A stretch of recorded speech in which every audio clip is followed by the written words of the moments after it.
Jaguars receiver Calvin Ridley, if you missed it during the season, he was traded at the deadline from Atlanta to Jacksonville. He has been reinstated after his suspension that lasted more than a full year.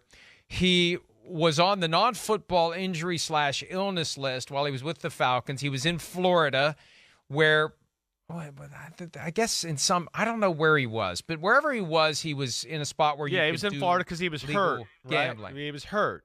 Yeah, but they haven't passed. I think you're right. I thought it was. I don't know why I thought it was Florida too, though. You're right, Mike.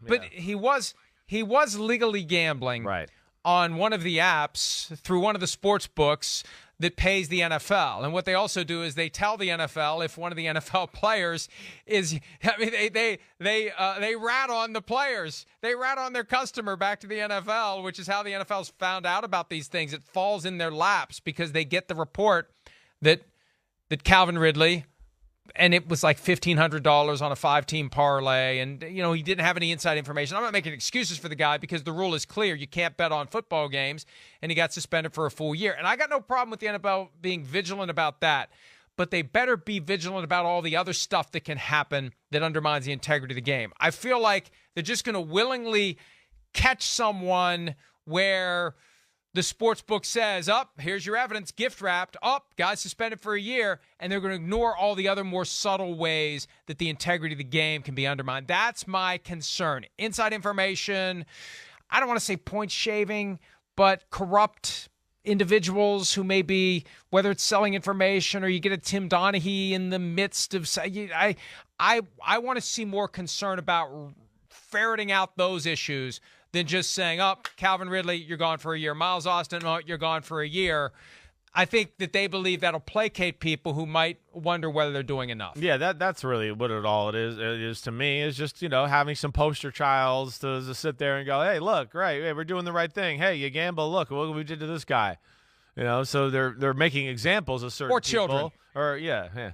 Or children. Yeah. But they're child's children. Yeah, whatever. Don't hold me to my English language this early in the morning, all right? But this is one of the under the radar great, potential moves right at the trade deadline that I think a lot of people forgot about. I know I went on a few things at like the end of the season and it was like, hey, the Jaguars with Calvin Ridley next year, and people were like, oh man, yeah, I forgot they're going to have Calvin Ridley. And Calvin Ridley didn't play last year.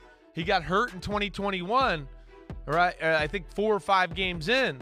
But let's remember what Calvin Ridley is and why there's beauty to this deal that the Jaguars did here.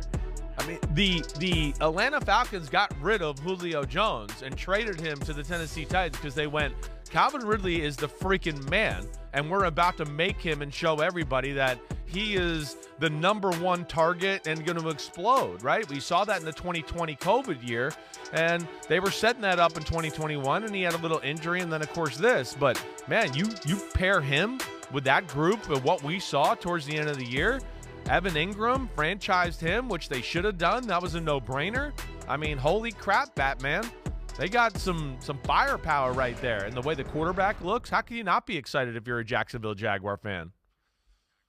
I'm looking at the Calvin Ridley contract breakdown at SpotRack.com, and apparently he'll be in his 5th-year option of the first-round contract that he signed in 2018 because 2022 got completely bumped a year. The contract tolls.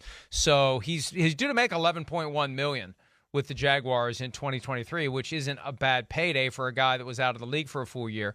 But what he does this year lays the foundation for the kind of payday he could see 2024 in free agency. But you got a lot of weapons there for Trevor Lawrence. Another reason to believe in the Jacksonville Jaguars as they establish themselves as the best team in the AFC South right now, and possibly a contender to make some noise in the postseason in 2023 and beyond. Hi, it's Mike Florio. Thanks for watching PFT on YouTube. Hit subscribe for the latest news and analysis from Pro Football Talk.